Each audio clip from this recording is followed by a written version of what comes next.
Exam తో run for dreams జనవరి 4న హైదరాబాద్ టీ హబ్ లో 3K, 5K, 10K రన్ 10 లక్షల క్యాష్ ప్రైజులు, medals, T shirts.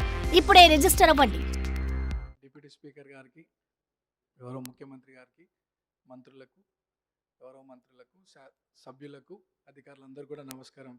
Speaker sir, first time మాట్లాడుతున్నందుకు చాలా హ్యాపీగా ఫీల్ అవుతూ మీకు ధన్యవాదాలు తెలియజేస్తూ, గత 2 సంవత్సరాల క్రితం ఇదే సభలో గౌరవ ముఖ్యమంత్రి గారు ఒకానొక సందర్భంలో పేరు ప్రస్తావించడం, 2 సంవత్సరాల లోపే ఇక్కడ ఈ సభలో తోటి సభ్యుడిగా రావడం చాలా అదృష్టంగా, గౌరవంగా భావిస్తూ అధ్యక్ష, మా సామాన్య కుటుంబం నుండి వచ్చినటువంటి నాకు ప్రజాసేవ కల్పించే అవకాశం కల్పించినటువంటి మా ముఖ్యమంత్రి గారికి, కాంగ్రెస్ పార్టీ పెద్దలకు ఈ అవకాశాన్ని స్వాగతిస్తూ మా ప్రాంత ప్రజలందరూ కూడా నన్ను ఆశీర్వదించి సభకు పంపించడం వల్ల అందరికి కూడా మనసారా కృతజ్ఞతలు తెలియజేస్తూ, సార్, ఈ సభలో మాట్లాడే ప్రతి మాట, ప్రతి అంశం కూడా ప్రజల జీవితాలతో ముడిపడింది కాబట్టి సభ గౌరవిస్తూ, సభ మర్యాదలను పాటిస్తూ ముందుకు సాగుతానని, మా ప్రాంత ప్రజల యొక్క సమస్యలు పరిష్కరించడానికి గౌరవ ముఖ్యమంత్రి గారి ఆశీస్సులతో, సలహాలు, సూచనలతో మా ప్రాంత ప్రజల సమస్యలు పరిష్కరిస్తూ వారి సంక్షేమ అభివృద్ధి కోసం సాగుతాను ముందుకి.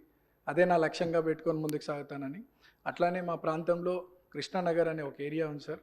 దాదాపు 30-40 సంవత్సరాల నుండి అక్కడ వర్షాకాలంలో చాలా వర్షం వల్ల చాలా ఇబ్బందులకు గురవుతున్నారు ప్రజలు. మా మంత్రులు, అధికారుల దృష్టికి తీసుకెళ్ళినారు. అది పని కొద్దిగా ఆలస్యం అవుతుంది, తొందరగా పూర్తి చేయాలని ఒకటి సభ ద్వారా కోరుకుంటున్నాను.